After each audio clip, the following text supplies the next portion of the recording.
In today's video, I'm going to teach you how to create a quote in QuickBooks Online. Whether you're new to QuickBooks or just need a refresher, this guide will walk you through each step, ensuring you can generate quotes efficiently and professionally. Let's dive into it. First things first, we need to log into QuickBooks Online. Open your browser and head over to the QuickBooks Online website by typing in qbo.intuit.com into the address bar. Once you're there, sign in with your credentials. It's important to have your login details handy to avoid any delays. Having quick access to your account ensures that you can get straight to work without unnecessary setbacks. Once you're logged in, we're heading over to the Sales section. Look over to the left-hand menu and you'll find an option labeled Sales. Click on that and then select Customers.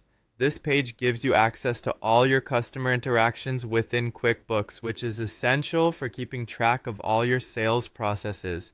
It's your central hub for all things related to your customers, making it easier to manage ongoing projects and interactions. Now, you'll need to decide whether you're dealing with an existing customer or adding a new one.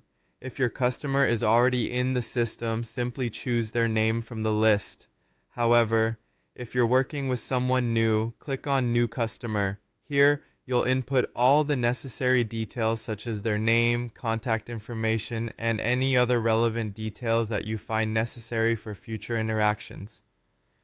Taking the time to fill this in accurately can save you a lot of hassle down the line, ensuring that all communications remain smooth and precise. Once you've selected or added your customer, it's time to create a new quote. In QuickBooks, quotes are referred to as estimates. You'll want to click on New Transaction, then select Estimate. This will create a new blank estimate ready for you to fill out. It's quite straightforward, and setting this up correctly will set the foundation for a clear and professional quote.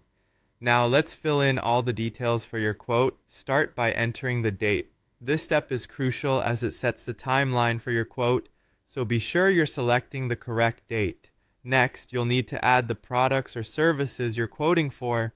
Enter each item carefully and then indicate the quantity for each. Once you've done that, include the price. This should reflect what you've agreed upon with your customer.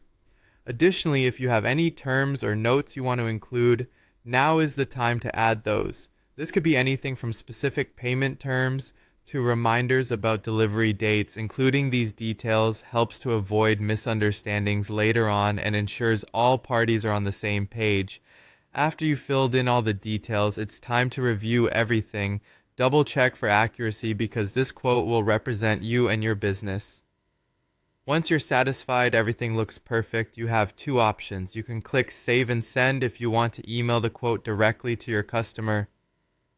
Alternatively, choose Save and Close if you prefer to keep it stored within QuickBooks for now. Finally, an optional but important step to be aware of. What happens once the customer accepts your quote? QuickBooks makes this easy. Open the estimate again and you'll see an option to Create Invoice.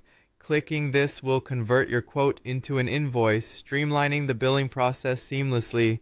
And that's it. You've successfully created a quote in QuickBooks Online. These simple steps can make a significant difference in managing your finances efficiently and accurately. Thank you for watching and happy quoting.